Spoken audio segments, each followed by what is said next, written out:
Donald Trump is in trouble, trailing former Vice President Joe Biden nationally and in most key swing states.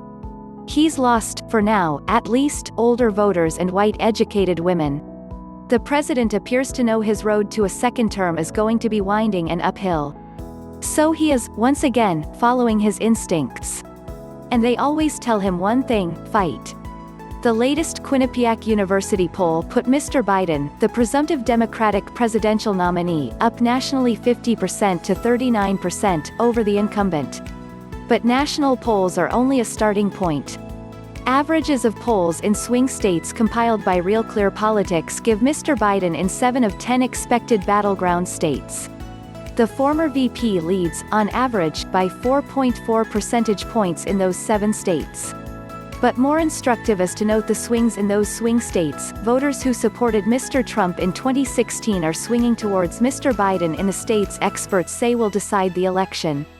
For instance, Mr. Trump won Michigan by 4 points over former Secretary of State Hillary Clinton. Now he trails Mr. Biden there by 5.5 points. Mr. Trump won Arizona by more than 3 percentage points last time, but now trails Mr. Biden by 4 points, according to the Real Clear average. Then there's Pennsylvania. The president won the Keystone State by just under 1 percentage point 4 years ago. He now trails the former VP, who was born in Scranton, Pennsylvania, by 6.5 points. What does the 11-point Biden lead tell us? At best for Team Trump, it says voter confidence in President Trump is shaky. At worst for them, as coronavirus cases rise, Trump's judgment is questioned, and November looms, says Quinnipiac University polling analyst Tim Malloy. So Mr. Trump is doing what he does, playing the role of political fisherman. He sets the bait. And his opponents and critics, yet again, have taken it. Twitter executives and Chinese leaders, like so many before them, just could not resist the chum on the hooks Mr. Trump tossed into the water. For Mr. Trump, being president includes doling out punishment to anyone who has slighted him.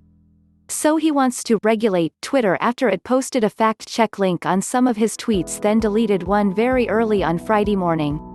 They have points of view, and if we go by that, it's actually amazing that there was a success in 2016, but we can't let this continue to happen. It's very, very unfair, he told reporters on Thursday. The choices that Twitter makes when it chooses to suppress, edit, blacklist, shadow ban are editorial decisions, pure and simple. They're editorial decisions. In those moments, Twitter ceases to be a neutral public platform and they become an editor with a viewpoint. Mr. Trump rarely acts out of anything but political instinct and survival. So as Mr. Trump continued Friday morning to criticize Twitter by posting tweets, he also was gearing up to retaliate against China. He and other White House officials say the government in Beijing failed to inform the world about coronavirus going public there, then allowing people to travel the globe who likely were infected. He has promised retaliation for weeks, and promises to deliver just that Friday afternoon. China should have stopped it at the source, but they didn't do that, so great numbers along the border and really record low numbers, he said. We are going to be having a press conference on China on Friday. So we will be making certain decisions and we will be discussing them tomorrow. Those rioters and looters in Minneapolis who are protesting the death of another black man, George Floyd, at the hands of white police officers? Also being threatened with punishment. These thugs are dishonoring the memory of George Floyd, and I won't let that happen. Just spoke to Governor Tim Walz and told him that the military is with him all the way. Any difficulty and we will assume control, but when the looting starts, the shooting starts. Thank you. Mr. Trump wrote in a tweet that has been hidden on Twitter but can still be viewed. Threats of punishment, retaliation, and tough talk. Mr. Trump is wounded political animal. He's lashing out daily. What choice does he have, even as his critics warn of a chilling effect on the First Amendment and increased violence in Minneapolis and other cities? One former White House official has some advice: expect Mr. Trump's antics to ramp up as the election nears. We are going to have a lot of long days before 7:08 a.m. between now and the end of this year, tweeted Walter Schaub, former White House ethics czar, as the sun rose over Washington.